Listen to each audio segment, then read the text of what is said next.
Hey gang, welcome to the Fretboard. This is a video series on all things guitar. My name is Mark French. I'm a professor at Purdue University. I do guitars. So here we are in my little office with a couple of guitars and some other cool toys. And I thought we'd start the video series by talking about acoustic guitars and how they work. So I've got one right here. It's a very nice one.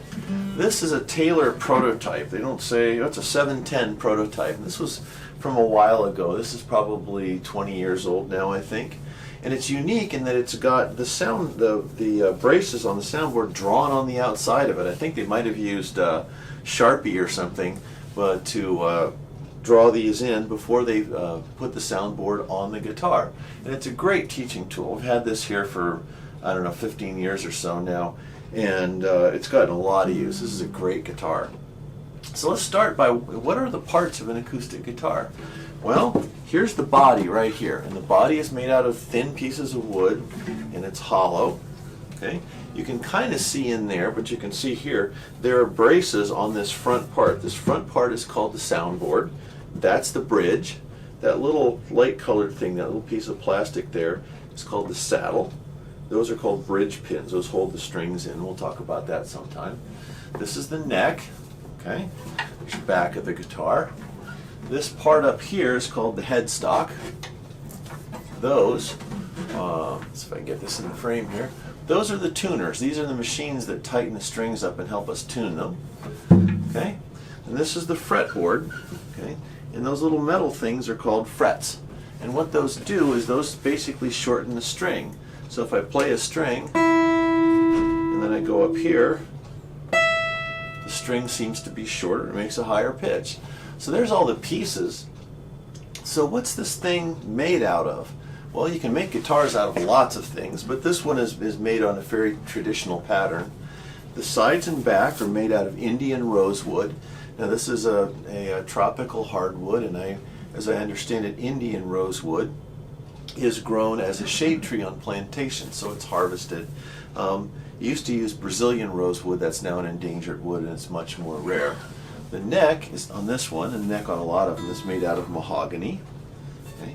The fretboard here and the bridge here are made out of ebony on this one, and there's some wood trim. There's a piece of rosewood here on the front of the headstock. It's pretty traditional to put some kind of decoration on the headstock.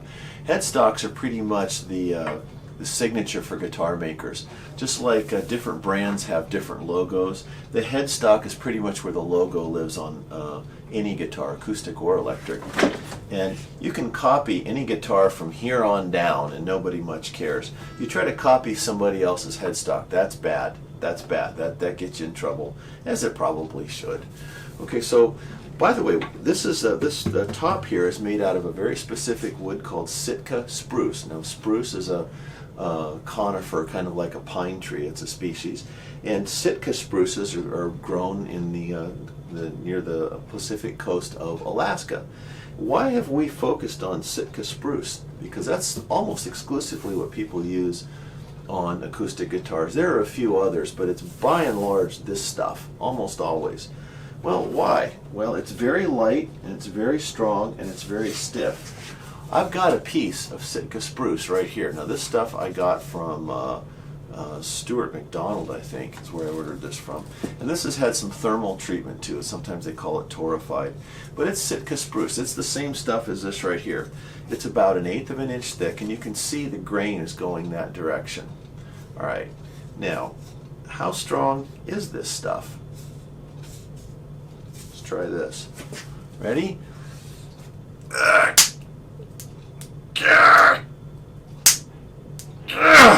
Okay, you could hear it crack a little bit, but that's all I could do. In fact, let's hold this up here. You can see right there, right where my finger is, it started to crack. But you see what I had to do to break this stuff? This is really strong, and it's very light. It's a very, very good wood for guitars, and so we use it a lot. Now, old growth Sitka spruce trees are getting more and more rare. The good news is it takes very little wood to make one of these things. One tree can make thousands and thousands of soundboards, and we're getting better at reclaiming wood. Sitka spruce has been used for all kinds of things, and it's being reclaimed from other structures, other uses, to be used in guitars. So this is all good stuff. Now this one has a shiny finish on it. They mostly are all shiny finishes, and this one is a catalyzed polyester. It's kind of like the polyester you use if you've ever done fiberglass repairs on a car or something. So this is a very typical guitar. One thing you can't see here very well, although you can see this little cover up here, there's a metal truss rod that goes down the neck that helps you adjust the neck. It's very important to get the strings the right distance from the fretboard and to keep the fretboard at the right curvature. And so there's a truss rod in here you can adjust from this end. We'll probably do a video on that sometime. So how's this thing work? Well, let's see, the strings, you pluck one of those and the string vibrates. Okay, that's where the kinetic energy comes from that eventually turns into sound. And the string does, the primary thing it does is it makes the bridge vibrate. When the bridge vibrate, two things happen. One is the soundboard radiates sound out, but it also radiates sound in. This hole here, this sound hole, does a couple of things.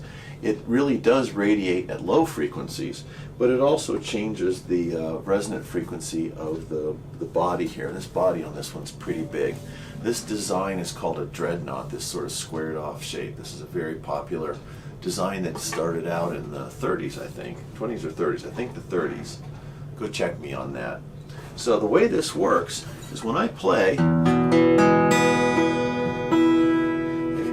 strings vibrate the bridge, vibrate the neck a little bit. That makes the soundboard vibrate, and it radiates just like a speaker cone.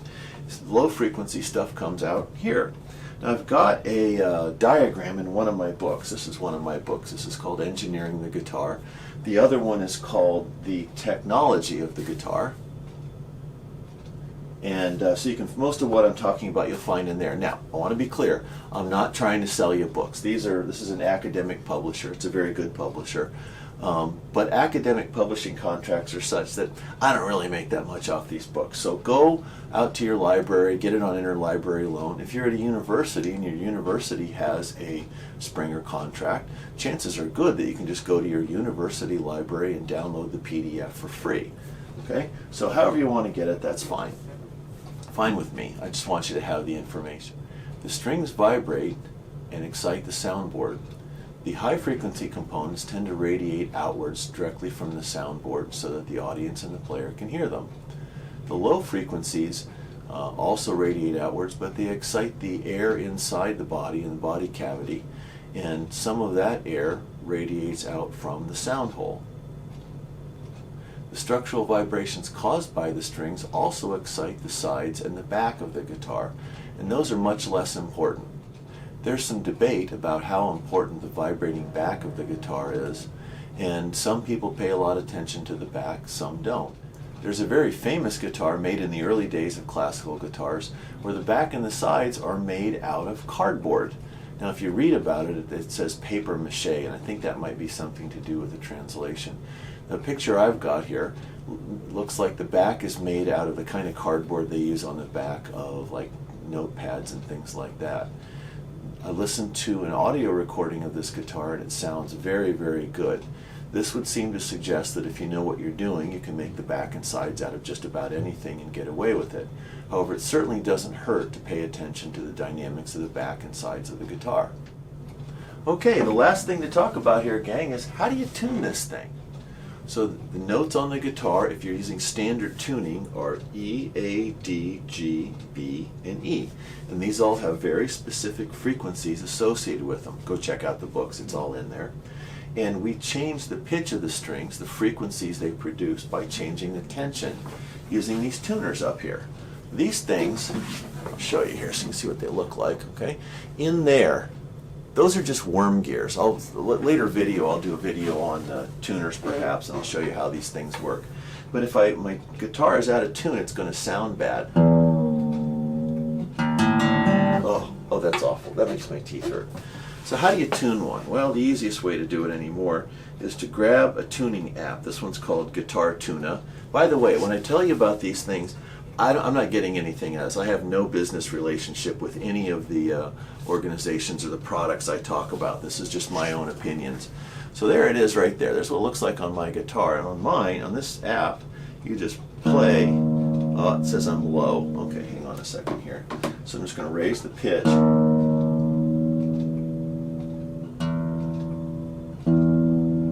There. And there. Okay, you can see I've got it. So now that the thing is in tune, it's going to sound a lot better. And by the way, just a little hint, when you want to check out a guitar, always grab an E chord. That one right there, every guitar loves an E. If it doesn't sound good playing an E, it's not going to sound good playing anything.